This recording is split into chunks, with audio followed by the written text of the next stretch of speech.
Hi. Okay, thanks you. All right. Thanks, guys. Thanks for coming.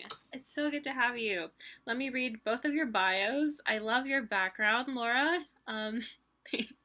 So, Lora Nicolas is a theater and film actor and singer based in NYC. She moved to New York from the Philippines, where she received a national scholarship to pursue musical theater at AMDA, and after she graduated from the University of Santo Tomas with a degree in communication.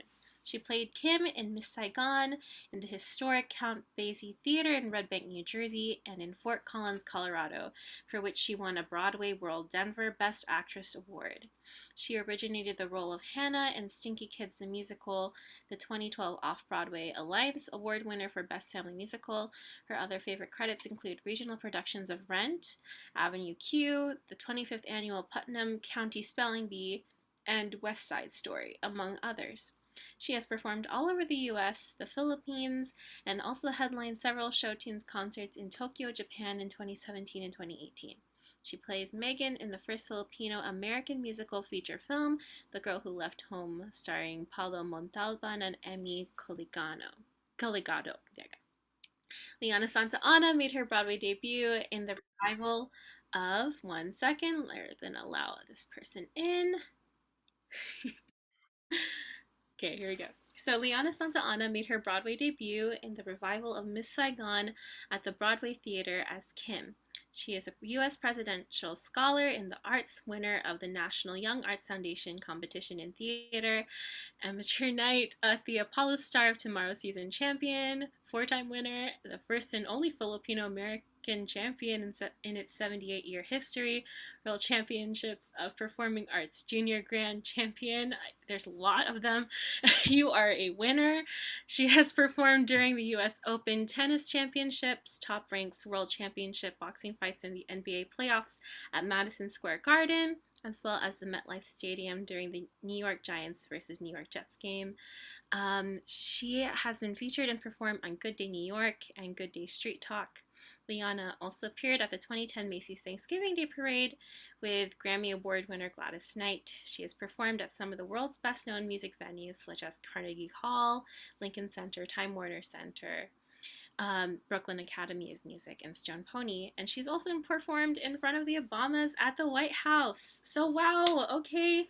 Hello, both of you again. We've all worked together for our Steve Raga fundraiser back Yes, in March or April. So it's good to see you. you, Danica. My daughter is a fan of your voice.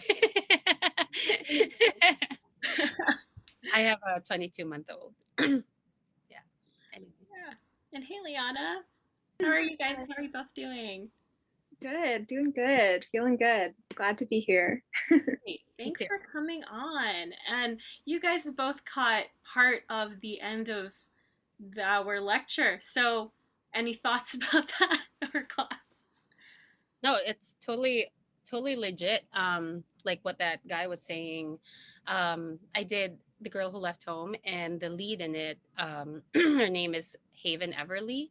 And like early on, like the early aughts, she and her sisters formed a girl group, but exactly the same like what they've been telling, like this talent, they're so talented. They're like Filipino Destiny's Child. Like their harmonies are so tight and everything, but their career never really took off. So among the sisters, she's the only one who's still pursuing the artist life. The other two already moved on to something else. But same thing, like, you guys sound like a certain way. You're not marketable as Filipino. And it just makes me really sad, actually.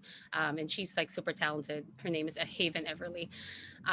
So that a lot of that resonated with me. That's why I actually posted about it on my own wall, because I was like, yeah, it's crazy. Like we've been around, but there's just hasn't been like any emphasis on like we're good enough for like TV, like kind of American Idol, but like how come none of us, like, well, just now we have Olivia Rodrigo and her, but yeah, it's a mystery to me too. So it was good that One Down made an episode about it. For sure. Yeah. Yeah, same. Oh, Yeah, go ahead.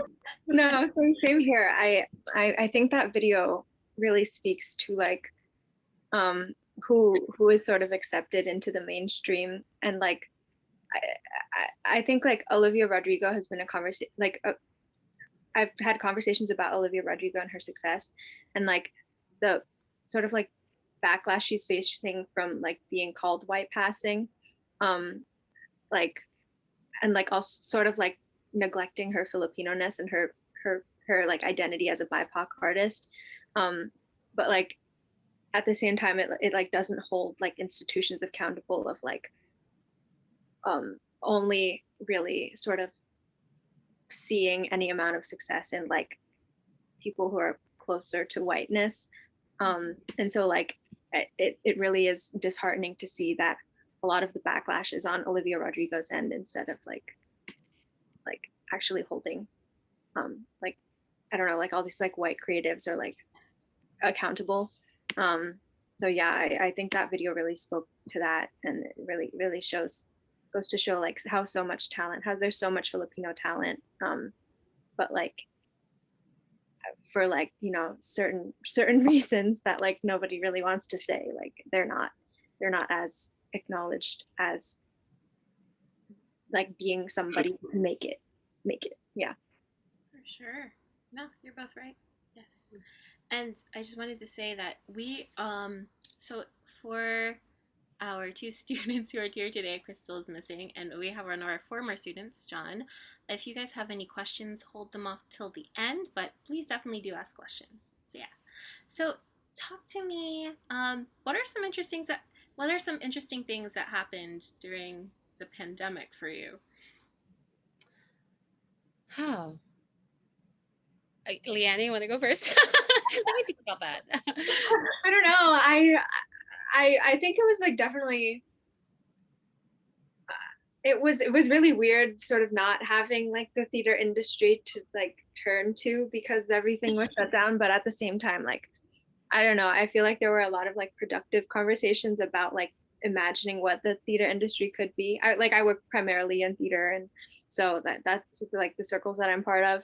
But yeah, I mean, on like a personal level, I like I didn't really have a creative outlet to turn to, so like I started writing music, writing and recording music.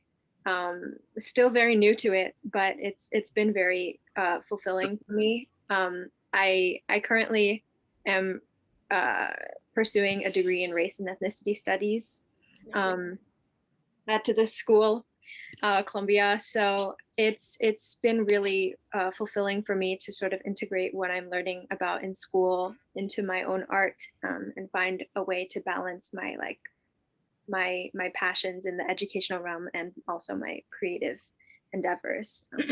Yeah, it's been really transformative for me on a personal level. Yeah.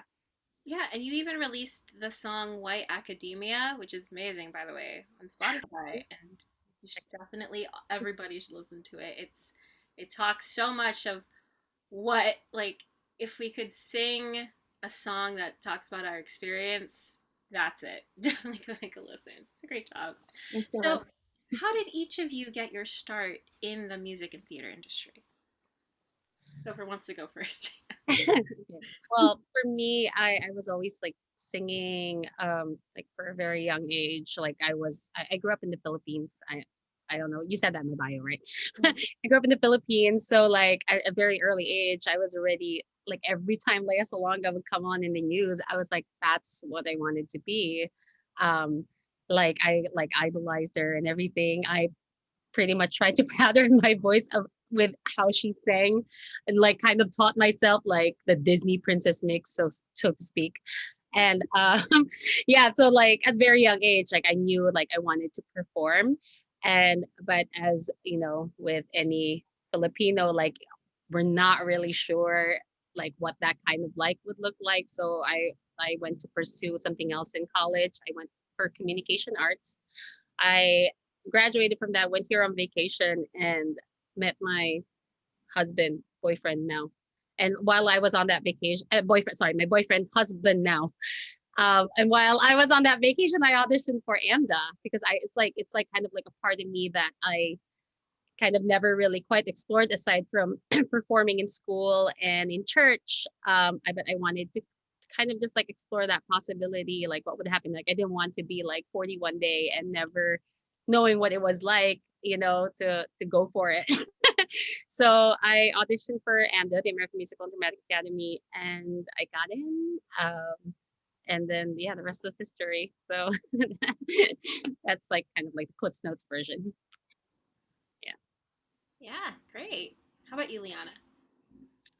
I feel like I like had a similar experience. I grew up singing and like all around. I grew up in the States, but my parents would like drive me to like all these like performing concerts and contests to sort of be in. I'm very thankful for that. But yeah, it sort of like blossomed from there. I think I've always had like a love of singing, and like you mentioned before, like we're always told like at Filipino parties, like, oh, sing a song or like this, do some karaoke. Yeah, it's a staple. So I always grew up singing, and then I started acting in college. I mean, I'm in high school.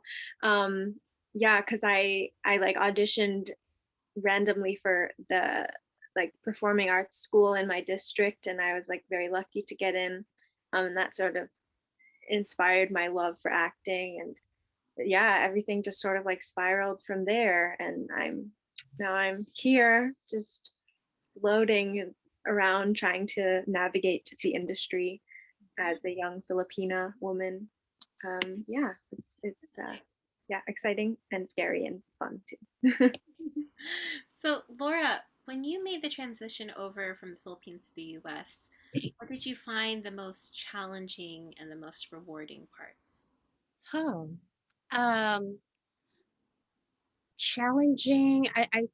Well, are you talking about like just like being in school or just like life as a performer in general? I Like get, were you also perform? You were also performing as well in the Philippines, correct? I did, yeah, but like more just like I was like the president of the chorale because I really love to sing. So like I did that for 4 years and the chorale in our college, and then I also was like in part of the like acting organization, but nothing was like in a like professional level, and that's what I wanted to explore.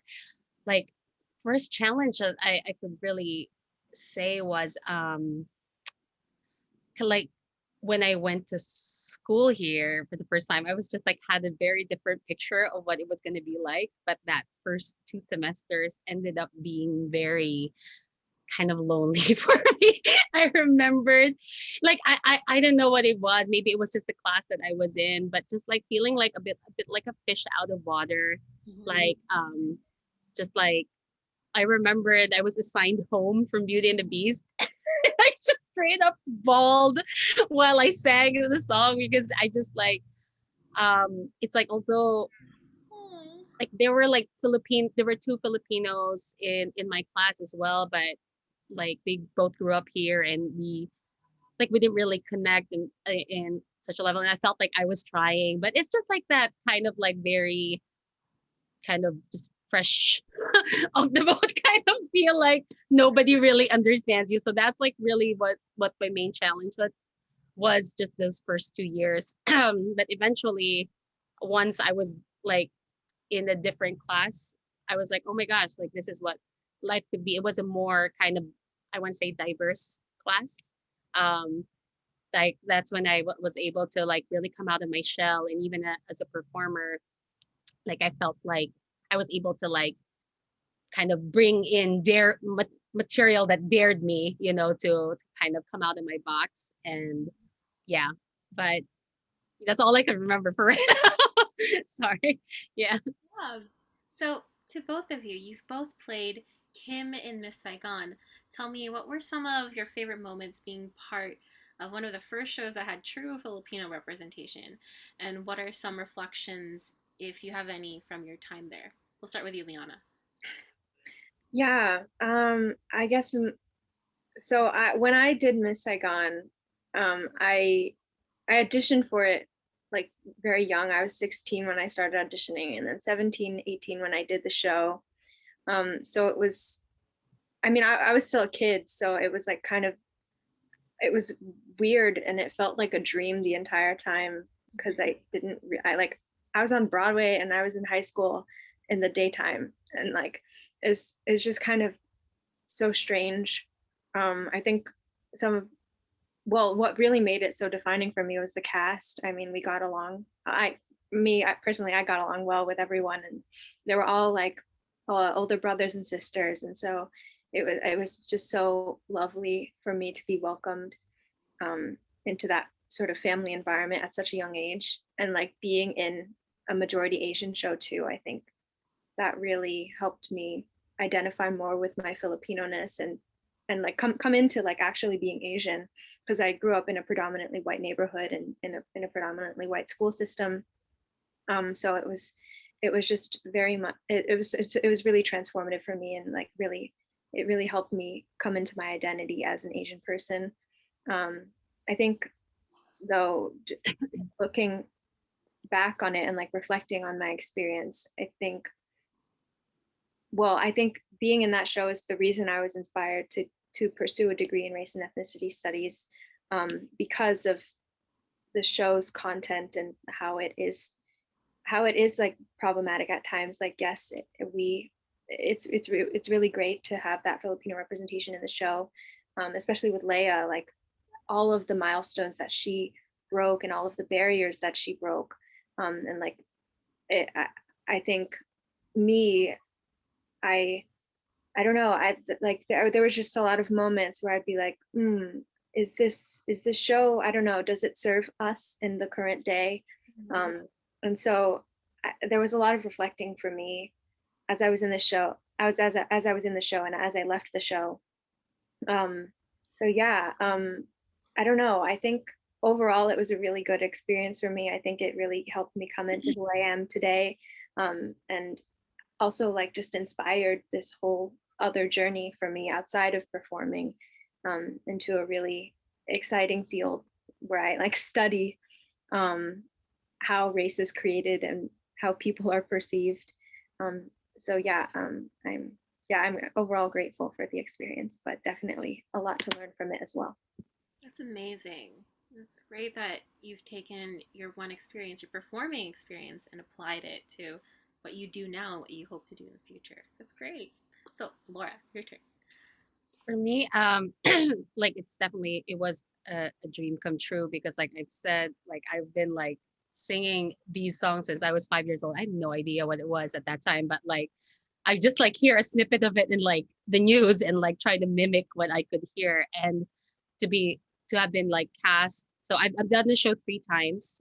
Two of them I was Kim, and one of them I was in the ensemble, and our Kim was Jen Paz. So that was also like just amazing to be a part of because she's Jen Paz. She was basically the Lea Salonga of the first national tour.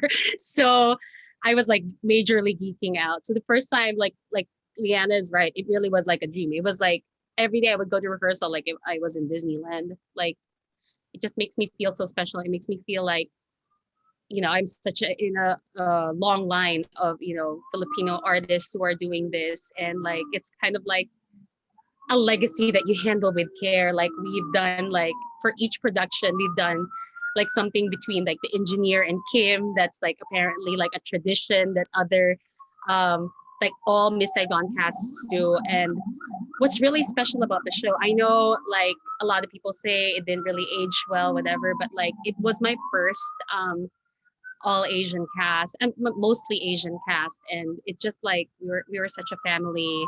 Like almost all Miss Saigons that I've been to, there's such a just a level of intimacy that you get from day one because the first thing that you ever rehearse is the heat is on in Saigon, and you're like kind of all over each other, which is kind of weird and crazy, but that's just how it is. So you just like become close so fast, and I could really say that each Miss Saigon that I've been a part of, it really felt like we were a family.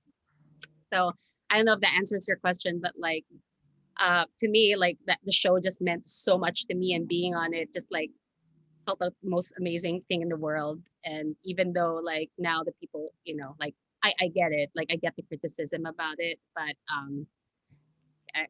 it holds a special place in my heart.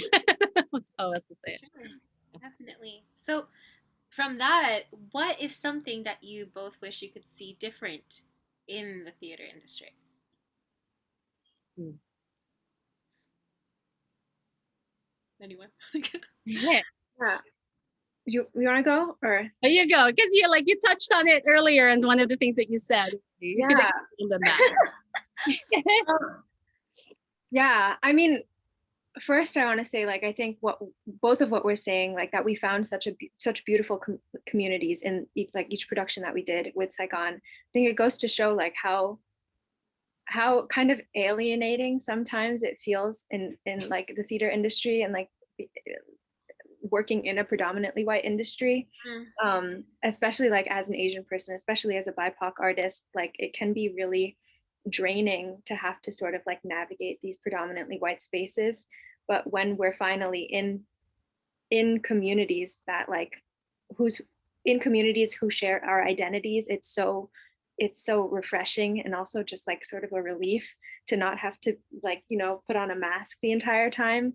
So like yes. yeah, so I think like it's really integral. Like what I want to see change in the industry is like where I don't know, I just want the safety, and I just want like the safety of BIPOC artists to be prioritized in every space that they occupy, as like especially BIPOC women. Like I mean, like when I think about how I don't know, just like how the like the it is very, like we said, like when we're doing the heat is on, it's like very like, oh, you have to be at 100% when we immediately start like in it. Like I want there to be an intimacy coach, and I want there to be like a BIPOC point person. Like I just want there to be people on our side at the end of the day, without like a mask. Like I just want to feel safe in these spaces, and I think there's a lot of really great work being done to sort of push us into that direction. But it definitely, there has to be a lot more work, and also just a lot of like collaboration between artists themselves. Yeah, it's very like easy and to like pontificate and like just try to like sort of imagine what it could be, but it like is harder to actualize it. But I think I think hopefully if we keep talking about it, it will be more and more possible. Yeah, Definitely. Piggybacking of what she said is just like also apart from that, just like I feel like a lot of BIPOC people, when they do speak out, they're villainized, and it sometimes it's just tiring just to exist in these spaces, knowing that like sometimes anything that you say could be like gaslit, or like into like just it's just like that's what we want theater to come back as, just like give us a safe space, protect your actors, and all that jazz. Sorry. Sure. So, what advice would you give to people who are trying to start or maintain their careers in the performing arts? um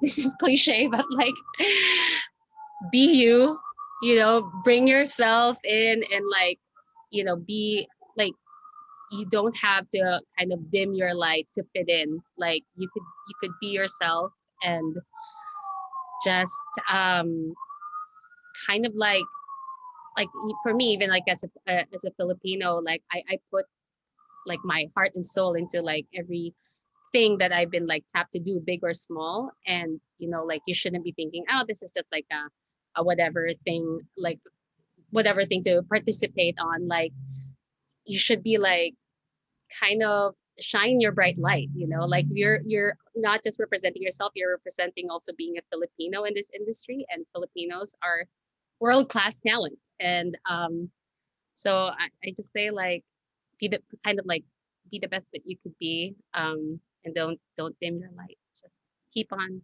keeping on. Good answer. Guys. yeah. I think what I'm sort of reflecting on now, the advice that I would give at this moment in time is probably something that like I wish I could have told my younger self too. But like don't put Broadway on such a high pedestal. Like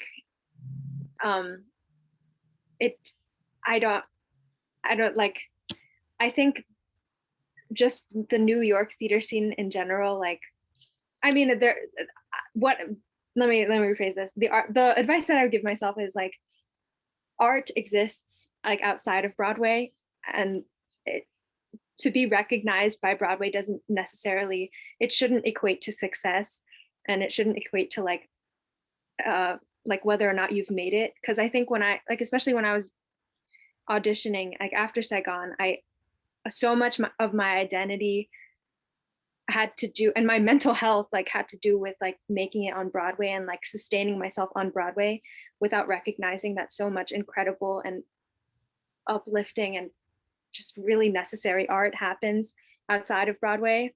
Um, and so really, I think the advice, yeah, that I would give is just like find that art, and also like decentralize Broadway as this like hub of all theatrical activity.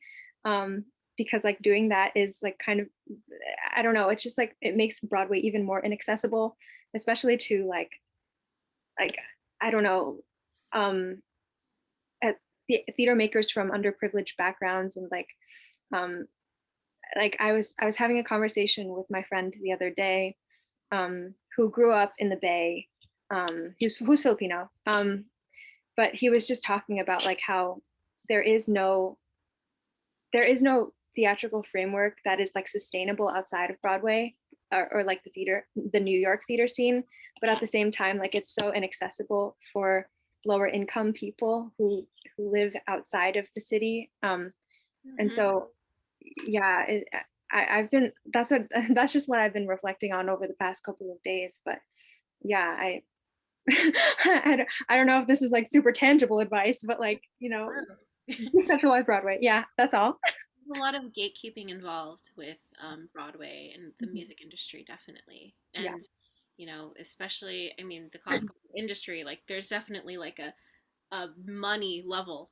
I don't know with a Broadway, but like, it's definitely who you know. That's what they say. That way you get in. But at the same time, it's like our job to make theater, we make our own projects. I know, Rogel, you mentioned earlier that we should be doing work that is our own work that makes like us feel like alive and passionate. And that's definitely our duty as Filipinos. So my final question before we open up the floor is, what does it mean to be a Filipino artist? Mm. Um, well, like from pulling a page out of Sandra Oh, it's an honor to be, well, Filipino. She said Asian because it really is. I mean, being Filipino, you come from a long line of Filipinos who dared step out of their comfort zones, to pursue the unknown, which is becoming an artist. So, like for me, it's like me adding myself to that growing number of Filipinos representing us in the world stage, both figuratively and literally. Um, like with every role I've gotten, or took part in creating with like certain workshops that I've been involved with, it feels very like very every bit like I'm not just representing myself, but Filipinos everywhere. Because as I've said, Filipinos are world class, and I'm glad the world is now finally paying attention. There's like so much, like there's a lot more work now that highlights actual Filipinos. And like that's impactful because it means we're not invisible. And the more we do, the more we are seen. That hopefully inspires future Filipinos who want to pursue life of an artist as well. Yeah, that was beautiful. That's great. I would also agree with that. Yeah. I mean, I think it's an honor to be Filipina, and it took me a while to like come to that. And a lot of that had to do with being in Asian spaces. But I mean, like I was inspired to come to that because of being in Asian spaces. But I would also say, like, what does it mean to be a Filipino artist? To me, like on a general level, it just means existing. Like my identity as a Filipina person, as a Filipino woman, is not it cannot be extracted from the work that I do as an artist and the art that I produce. It is a part of who I am. And like that's why I'm like so against like colorblind casting or like color blindness in general, because like I live in a racialized I am racialized living in this society. So like it is my experiences as a Filipino woman are something that I carry with me every day within every project that I do, all the art that I produce. And so um you know, in that sense it's just existing. And it also like in terms of the projects I accept or like the work that I do, I I don't like to like choose work that like solely focuses on my identity or my race. Like I think like I okay, this is like also like promo for a movie that I really enjoyed, but Plan B, it's on Hulu right now, but I really enjoyed that movie because Kuhu, who plays the main character, she's also a friend of mine, and like I'm very inspired by her.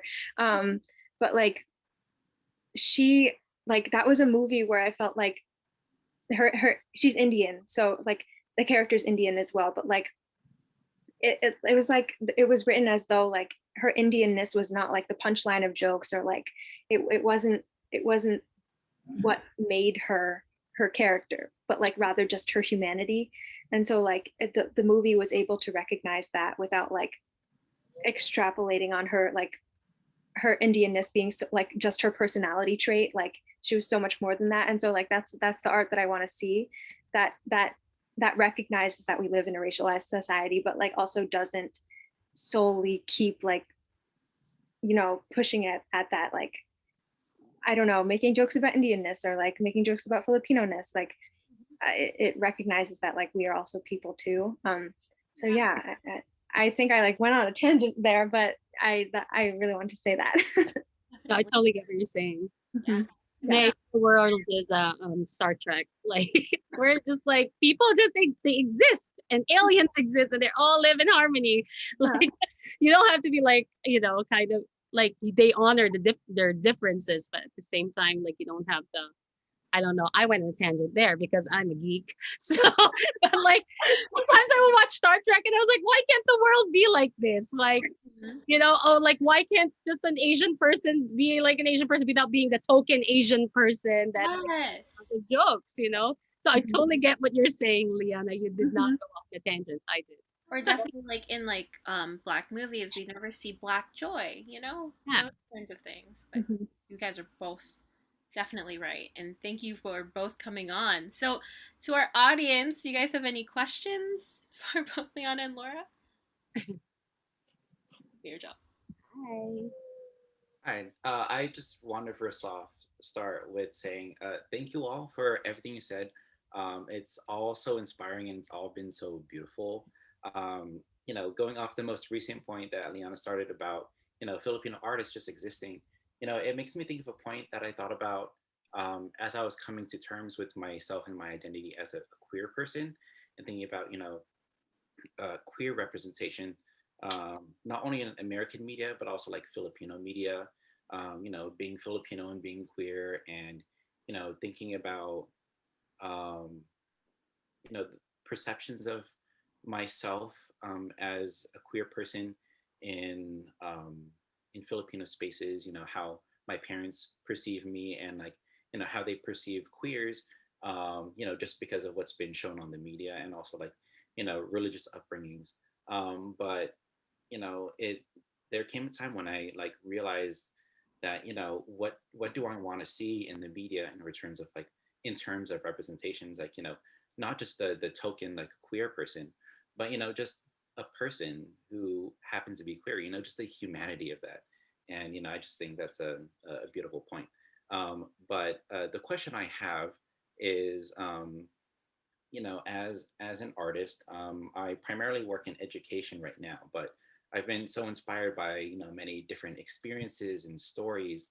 Um, right now, what's most inspiring to me right now is my recent discovery of In the Heights. Not just through the movie, but I learned about the musical after the Hammer film came out on Disney Plus last summer.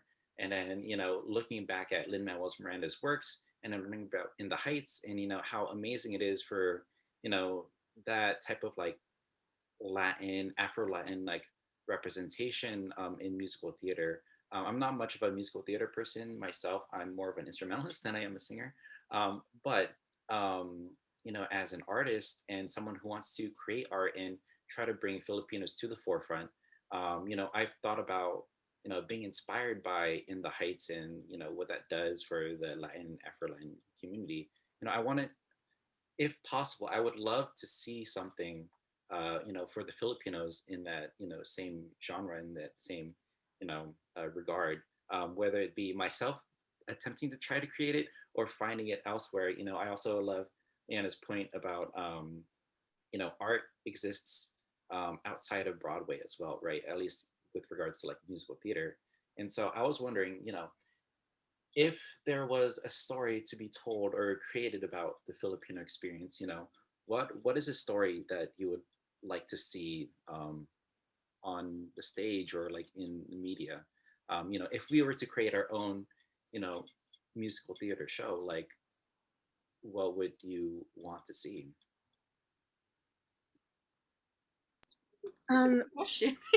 yeah, no, I mean that's an amazing question. I think about it a lot. Like, I don't know that as I'm like exploring more and more about like Filipino history and Filipino American history, I would love to see like, well, okay, also because like I know that this is happening, but like a musical about like Filipino American activists. Like I just think like we've made such an impact.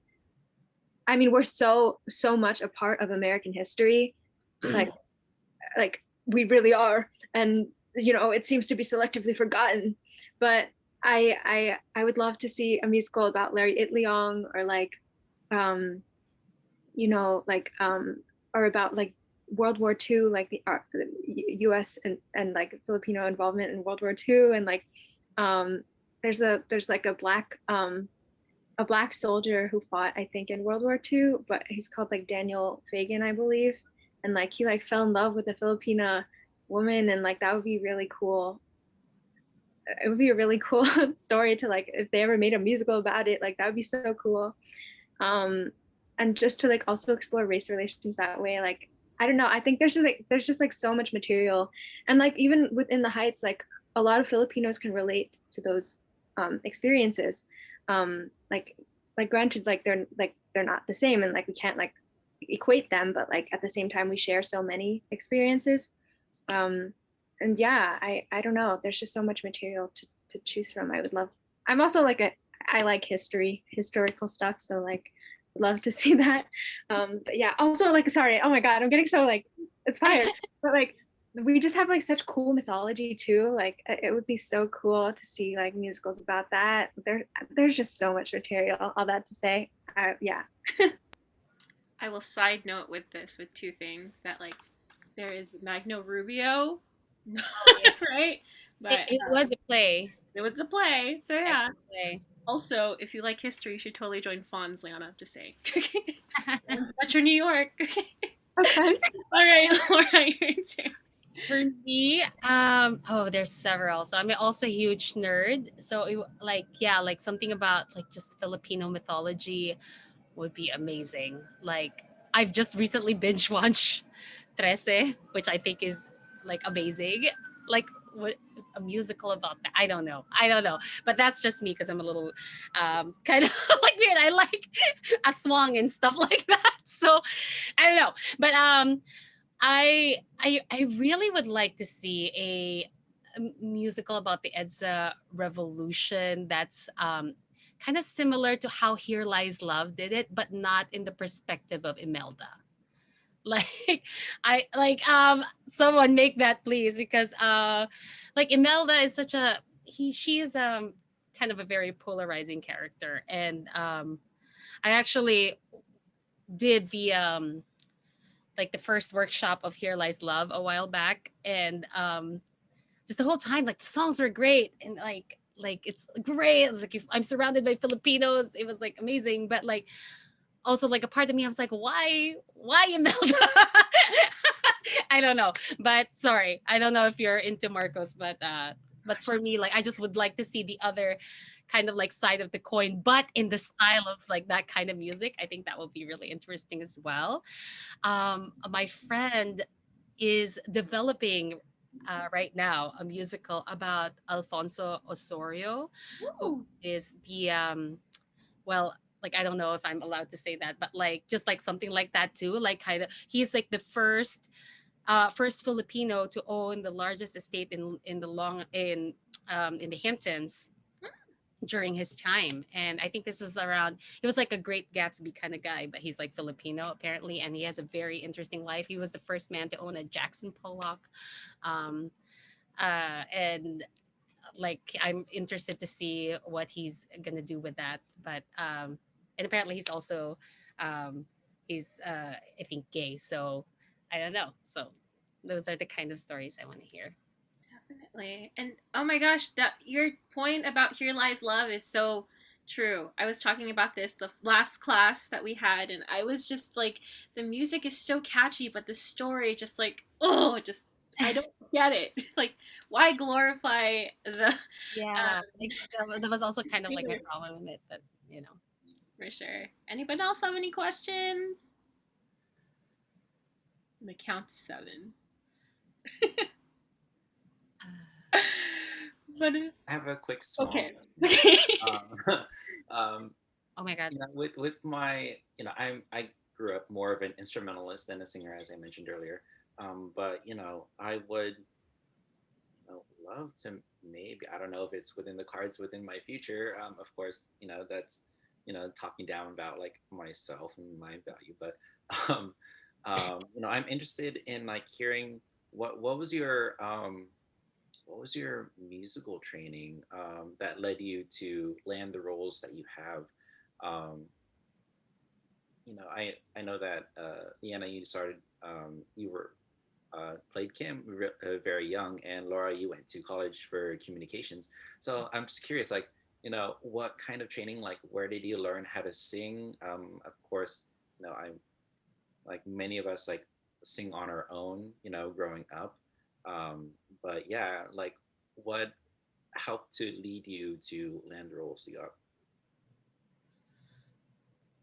Well, I went to the conservatory for 2 years. So I actually like prior to that, I've only had one other kind of like experience, like having really like regular voice lessons, and that was when I was in 5th grade, and that was it. And like I said, I was always in the Glee Club, and I was in our like college chorale. But I did train with the USC singers for 6 months. I did not get it.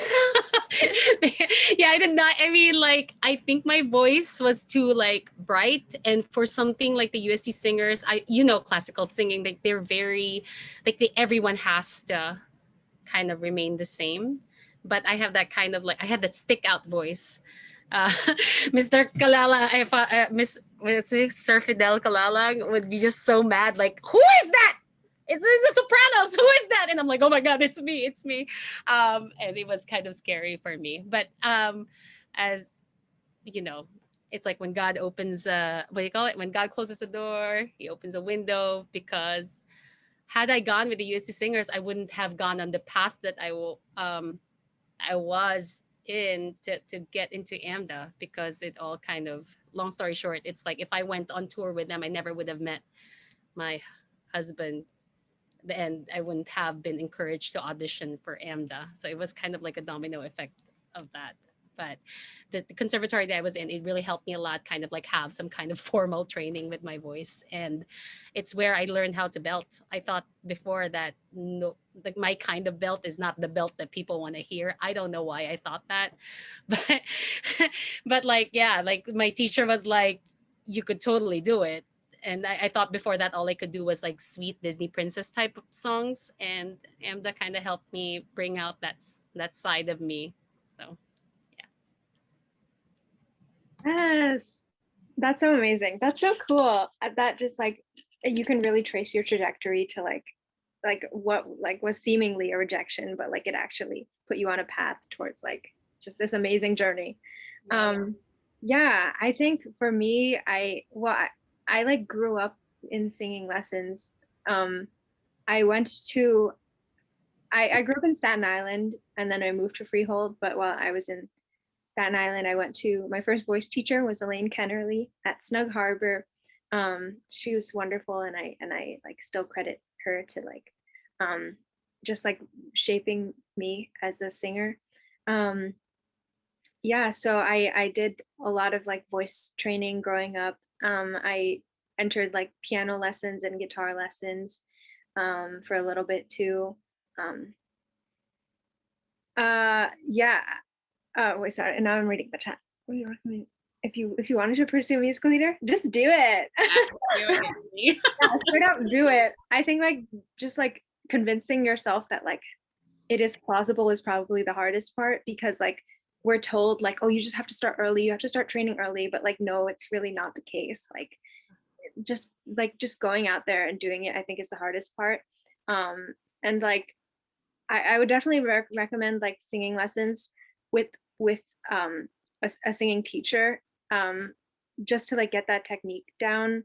Um, but then like a vocal coach is also really helpful for like auditioning too. Um, but yeah, just go for it. It's like the industry is like very wild, and like you can get jobs for the most random reasons, and you can also like not get jobs for the most random reasons. So like it really is just like going for it and like hoping for the best and being prepared, because like it also like is hard and like there's a lot of rejection. But like where Sure, right? yeah, for real. And like there also just is a really great community of like Filipinos too, like Broadway Barkada, or like just like Filipinos in general in the industry. They don't have to be part of Broadway Barkada. Like it's always just so nice to know that there are people there that like are happy to support you and like excited to follow along with your journey, just as much as you are excited to like live it. So yeah. Sure, yeah. Anyone, any last questions before we go? I have a question. Hi, everyone. Thank you so much for talking about your experiences. It's really amazing to hear from you. And um, the talking about like In the Heights, and which is it's one of my favorite shows. You can probably see the poster up in this corner right here, from when I did a community production of it. But hearing just like the different stories that we would like to tell, like it's an amazing conversation. But my question is, when you are studying a role, like how do you get to know that role, and what's sort of your process of like getting to know this person and how they would react or sing in your processes and in your experience?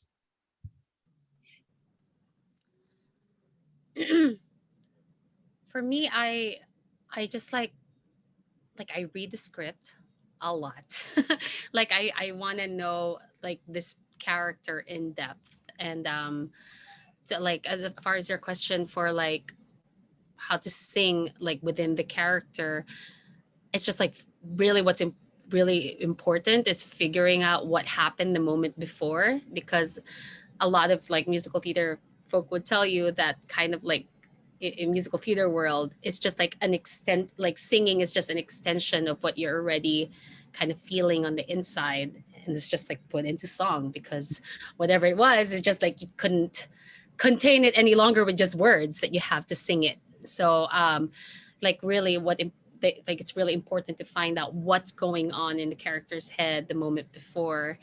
And like any piece of work, it's not like like glued to whatever's on the page. You could put in little elements of you in it. It's like all of theater, I mean, at least almost all of theater is very collaborative. Like every person they cast for a reason, because they know that you could bring certain elements of yourself into the character. So just like get as much as you can, soak it in. As like Anthony Hopkins would say, he would read the script 200 times. That's what he does to learn a role. You don't have to do that, but I'm saying just like learn who this person is, as if you're learning about yourself. I don't know. That's just the best piece of advice I could give you. Yeah. On going off of that, like everything that you need to learn is in the script. So like definitely like look that over. Like within like the sides that they give you or like the scenes that they give you, like everything you need to know about your character is there. Even if it's not like sometimes you'll get auditions like where it's not you don't get the complete script or like you don't even get a character description. Like everything you need to know is in that scene in that like little section. And like ultimately like just trust your gut, like make a choice, make a strong choice even if it may be wrong, but like it'll show people that you are able to commit to what you put onto stage. And also just in general, like when I'm preparing for a role, I like to look at relationships, like who is my character and like what are their relationships to people in the scene, because for me like relationships create behavior. And so I always look at that and just sort of like what comes from there. Like if I'm auditioning for someone and she has a scene with her sister, then I'm like, oh, okay, cool. How would this character act in a space with her sister? Like what is the level of like closeness that they have? Like I sort of prioritize that and like just see what comes from there. There are like so many like schools of acting that like I'd recommend just like checking out too. I was like in high school I was like trained specifically in Meisner, which I truthfully don't even remember. Well, I like other than like repetition, but yeah, I mean there's just like so much to take from like all of these schools of thought. So like I think where I'm at now is sort of like just a combination of like all that I've learned. But yeah, at the end of the day, just like use everything that's given to you in the audition or like that's given to you by your teachers, and sort of like find your best sort of amalgamation of all of that and put it to work and make choices and yeah, and then just like leave the audition. Yeah, leave it at the door and like hope for the best. Definitely have fun as well, Yes. for sure. So thank you both so much for staying over time. I really appreciate you. Thank you, Liana. Thank you, Lora. And yes, I hope to continue to communicate, and hopefully we get to see each other in person one day, someday soon. But yes. Okay. Yes. But yes, thank you everybody for coming, and I will see you all later. So yes, good night. Good night, everyone. Night. Okay.